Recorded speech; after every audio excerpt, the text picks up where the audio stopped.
அன்பான நேயர்களே, எனது இனிய வணக்கம். வாழ்க்கையில் நிறைய விஷயங்கள் நம்ம படிக்கும் பொழுது, திருக்குறள் படிக்கும் பொழுது அவர் சொல்லுவார், எல்லா விஷயங்களையும் தொடாமல் இருந்ததே கிடையாது. வாழ்க்கையின் அறத்திலிருந்து பொருள், இன்பம், பேறு, இப்படி எல்லாத்தையுமே பற்றி நிறைய பேசியிருக்காங்க. அதை பற்றி உரைகள் நிறையா வந்திருக்கு. அதை பற்றி பட்டிமன்றங்கள், பேச்சாளர்கள் நிறைய பேசியிருக்காங்க. ஸோ இந்த திருக்குறள் 4 வேதமாக கூறப்படுகிறது. 4 மறை என்று சொல்லுவார்கள். இது வேதத்திலிருந்து தழுவப்பட்டது. வேதத்தில் இல்லாத ஒரு பொருளும் இதில் இல்லைன்னு சொல்ல முடியாது.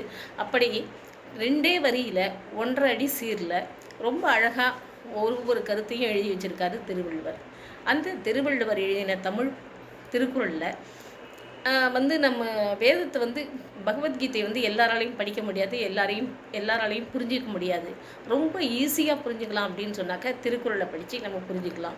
இப்படி நம்ம திருக்குறளை படித்து புரிஞ்சுக்கிட்டும் போது அதோட அர்த்தங்களை உள்வாங்கி அதோட சிந்தனையை நம்ம விரிவுபடுத்தி அதை பற்றி நம்ம சிந்திக்க வேண்டிய கட்டாயத்தில் இருக்கோம்.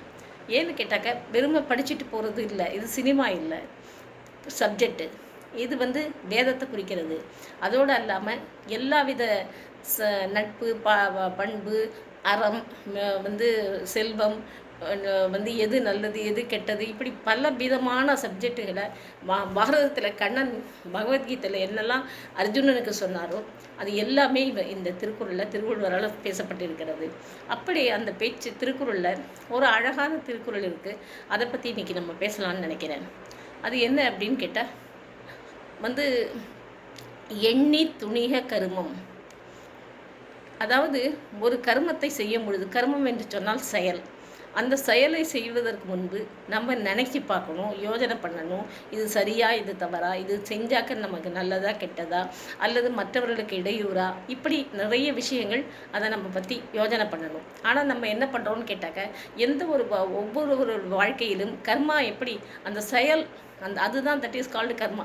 அந்த கர்மா தான் என்ன சரியாக செய்யலையோ அதை வச்சு தான் நம்மளோட ரிசல்ட் கிடைக்கிறது.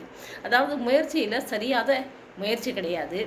எந்த ஒரு சப்ஜெக்டையும் நம்ம தீர விசாரிக்காமல் இறங்கிடுறோம். அடுத்தது யார் எது சொன்னாலும் அதை கலந்து உரையாடாமல், அதை பற்றி நம்ம பேசாமல், அதை பற்றி சிந்திக்காமல் அந்த விஷயங்களை நம்ம ஈடுபடுத்திக்கிறோம்.